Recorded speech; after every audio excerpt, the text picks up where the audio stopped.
Okay, let start. Part number 2मध्ये आपण बघत होतो की थेरी क्वेश्चनचे मी तुम्हाला क्वेश्चन्स देणार आहे.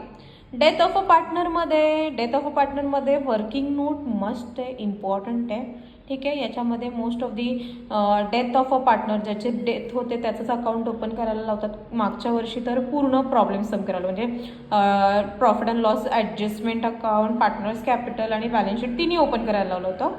पण मोस्ट ऑफ दी क्वेश्चन असा आलेला आहे डेथचा की फक्त आणि म्हणजे जो पार्टनर मेला त्याचं अकाउंट ओपन करा आणि वर्किंग नोटला मार्क्स आहेत डेथच्या, ॲडमिशनसाठी, न्यू PSR कसा कॅल्क्युलेट केला आहे त्यासाठी.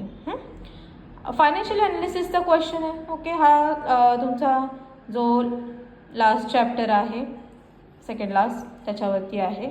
इश्यू ऑफ शेअरमध्ये तुम्हाला सांगितलं, इश्यू ऑफ शेअरमध्ये प्रीमियम वगैरे करून जाऊ. NPC not for profit concern 12 मार्काला कंपल्सरी आहे, त्याला कुठल्याही प्रकारचा ऑप्शन क्वेश्चन नाही आहे. So you have to be compulsory करायचं आहे.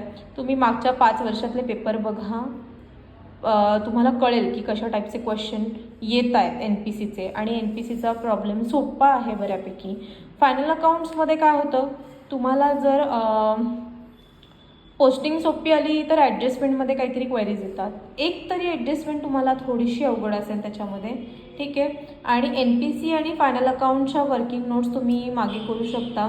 आणि NPC आणि फायनल अकाउंटला सगळ्यात जास्त मार्काचं वेटेज आहे, त्याला ऑर नाही आहे.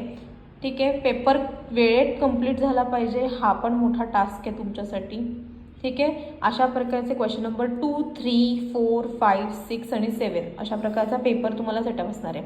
मग तुम्हाला हे व्हिडिओ का करून टाकला आहे, कारण तुम्हाला पेपरमध्ये कळायला पाहिजे की सॉल्व करताना. आणि हां, असं काही तुम्ही कोणताही क्वेश्चन आधी सोडवू शकता. ओके.